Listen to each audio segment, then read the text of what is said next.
اللہ کے رسول صلی اللہ علیہ وسلم کی حدیث آتی ہے العہد الذی بینی و بین الامتی، میرے اور میری امت کے درمیان میں ایک کمٹمنٹ ہے. یعنی کس قسم کا کمٹمنٹ ہے؟ یہاں پر محدثین لکھتے ہیں کہ اللہ کے رسول کہنا چاہ رہے ہیں کہ میرے اور میری امت کے درمیان شفاعت کا معاملہ ایک کنڈیشن پر بیسڈ ہے. العہد الذی بینی و بین الامتی الصلاۃ، میرے اور میری امت کے درمیان میں کمٹمنٹ نماز پر بیسڈ ہے. فمن ترکھا فقد کفر، جس نے اس کو ترک کر دیا اس نے کفر کیا.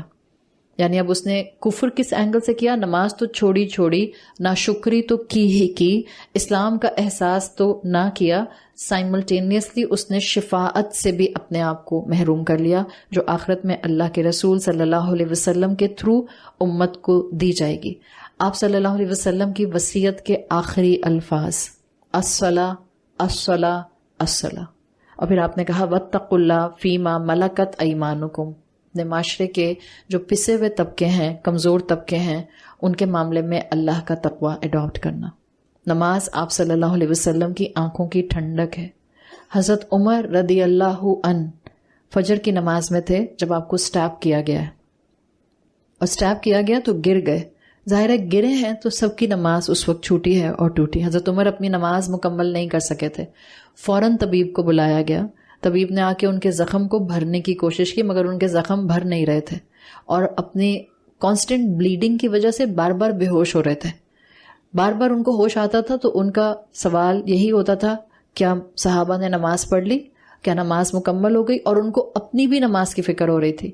ان کے ساتھ جو صحابہ موجود تھے، ان کے اپنے بیٹے اس وقت ان کے ساتھ موجود تھے، وہ کہتے ہیں کہ بار بار حضرت عمر رضی اللہ عنہ اٹھنے کی بیٹھنے کی کوشش کر رہے تھے. گر گئے تھے، ظاہر اسٹیب ہوئے تھے اور بہت بری طرح بلیڈنگ ہو رہی تھی، اور جو ہول ہو گیا تھا اس کے لیے آتا ہے ایک نیریشن کے اندر کہ کچھ صحابہ دودھ لے کر آئے، تو جب آپ کو دودھ پلایا گیا تو وہ جو زخم آپ کا تھا وہاں سے دودھ باہر آنے لگ گیا.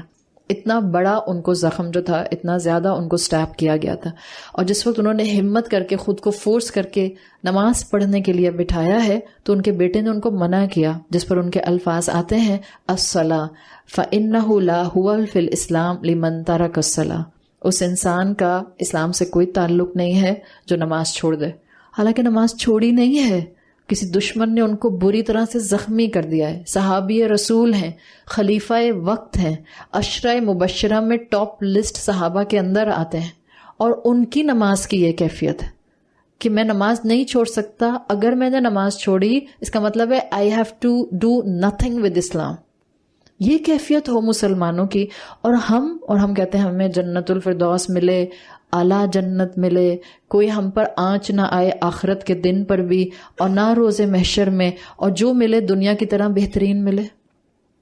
انسان مانگتے ہوئے بھی شرمندہ ہو جائے، انسان مانگتے ہوئے بھی گھبرانے لگ جائے، اس ڈر سے کہ آج میں نے دعا مانگنی ہے، انسان نماز کے لیے کھڑا ہو جائے. تو یہ کیفیت ہے جس میں فکر صلاح آپ کو صحابہ کے اندر نظر آتی ہے. اپنی زندگی کے اندر اس وقت تو سب سے پہلی چیز یہ ہے کہ ہم نماز کو قائم کر لیں، اور نماز کو قائم کر کے ہم محسن بننے کی طرف